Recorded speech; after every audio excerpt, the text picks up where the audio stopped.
అమరావతి మన ఆంధ్రప్రదేశ్ రాష్ట్ర నూతన రాజధాని, దేశంలోనే మొట్టమొదటి గ్రీన్ ఫీల్డ్ సిటీ, దేశంలోనే ఏకైక రెన్యూబుల్ సిటీ. ఇలా గత 10 ఏళ్లుగా మనం అమరావతి గురించి వింటూనే వస్తున్నాం. కానీ ఇప్పటికీ ఈ నగరానికి ఒక తుది రూపు అనేది రాలేదు. దానికి కారణం రకరకాల పొలిటికల్ రీజన్స్. అయితే గతాన్ని పక్కన పెడితే ప్రెజెంట్ అమరావతి నిర్మాణం అనేది కేవలం మన రాష్ట్రానికి మాత్రమే కాకుండా మొత్తం దేశానికే చాలా ఇంపార్టెంట్గా మారింది. ఎందుకంటే భవిష్యత్తులో ఆంధ్ర $2.5 ట్రిలియన్ ఎకానమీగా మారాలంటే దానికి కీ ఫ్యాక్టర్స్ అన్నీ కూడా అమరావతి చుట్టూనే తిరుగుతాయి. అండ్ ఆంధ్ర ఎకానమీ పెరిగిందంటే అప్పుడు ఆటోమేటిక్గా దేశ ఎకానమీ కూడా పెరిగినట్టే. సో అమరావతి ఇప్పుడు ఒక నేషనల్ ప్రాజెక్ట్గా మారిపోయిందని చెప్పుకోవచ్చు.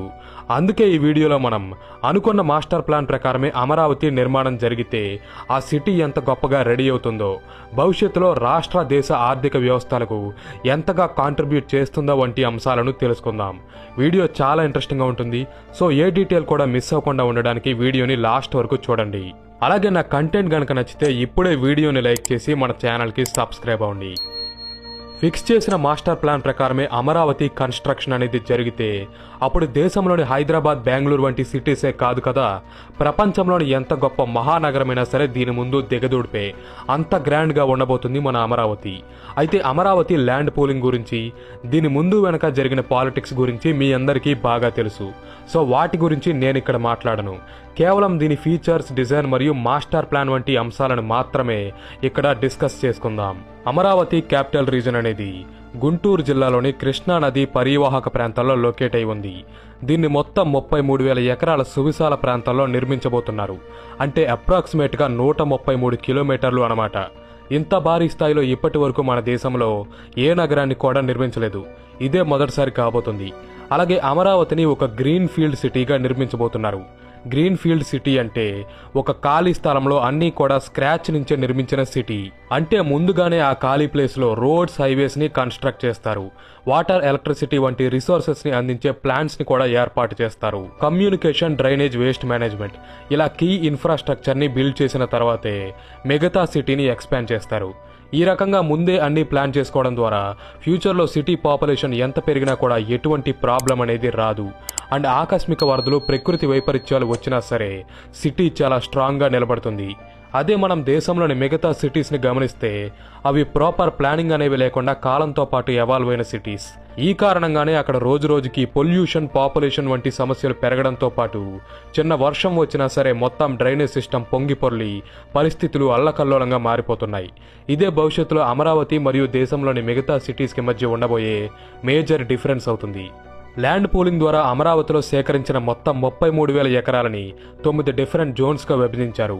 వీటిలో ఒక్కో జోన్కి ఒక్కో స్పెషాలిటీ ఉంది. అవే government zone, commercial zone, residential zone, education zone, industrial zone, tourism zone మరియు ట్రాన్స్పోర్ట్ జోన్. ఇలా 9 డిఫరెంట్ జోన్స్ ఉండబోతున్నాయి. ముందుగా గవర్నమెంట్ జోన్. ఇక్కడే మన ఆంధ్రప్రదేశ్ రాష్ట్ర నూతన అసెంబ్లీ, హైకోర్టు, సెక్రటేరియట్ మరియు మినిస్టర్స్ ఆఫీసెస్ ఉండబోతున్నాయి. వీటిలో ముఖ్యంగా అసెంబ్లీ మరియు హైకోర్టు బిల్డింగ్స్ని దేశంలో మునుపెన్నడూ చూడని విధంగా చాలా ఐకానిక్ అండ్ ఇన్నోవేటివ్ మోడల్స్లో డిజైన్ చేశారు. ఇవి చూడడానికి చాలా అద్భుతంగా ఉంటాయి. భవిష్యత్తులో మన ఆంధ్రప్రదేశ్ రాష్ట్రానికి సంబంధించిన మొత్తం పాలన అంతా కూడా ఈ గవర్నమెంట్ జోన్ నుంచే జరగబోతుంది.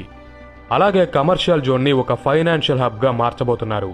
ఇక్కడే కీలకమైన IT parks, business reasons, bank, startup centres వంటి ఆర్థిక సంస్థలు ఉండబోతున్నాయి. వీటి వల్ల రాష్ట్రంలోని యూత్కి చాలా ఎంప్లాయ్మెంట్ క్రియేట్ అవుతుంది.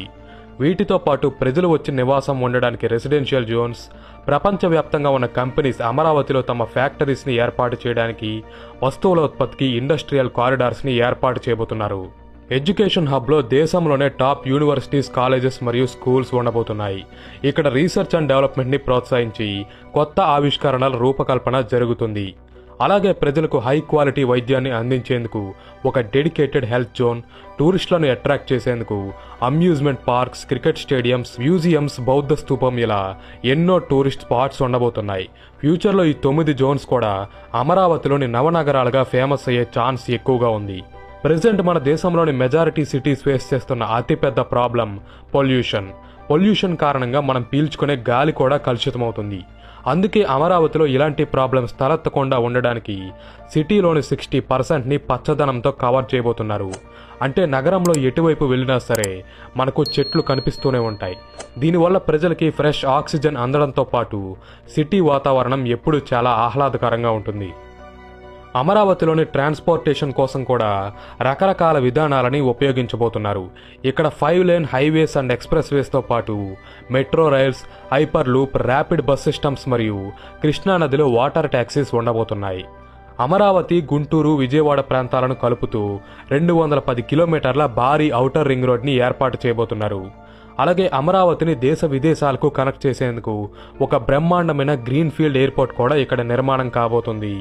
ఈవెన్ ప్రజలు వాకింగ్ చేయడానికి, సైక్లింగ్ చేయడానికి కూడా అమరావతిలో డెడికేటెడ్ ట్రాక్స్ని ఏర్పాటు చేస్తారు. ఈ మోడ్ సహాయంతో అమరావతిలో అసలు ట్రాఫిక్ సమస్యలు వచ్చే ఛాన్సే చాలా తక్కువ అని చెప్పుకోవచ్చు. ఫ్యూచర్ని దృష్టిలో ఉంచుకుని ఈ సిటీ సుమారు 50 లక్షల నుంచి 1 కోటి మంది ప్రజలు నివసించడానికి అనుగుణంగా ఉండేలా దీన్ని డిజైన్ చేశారు.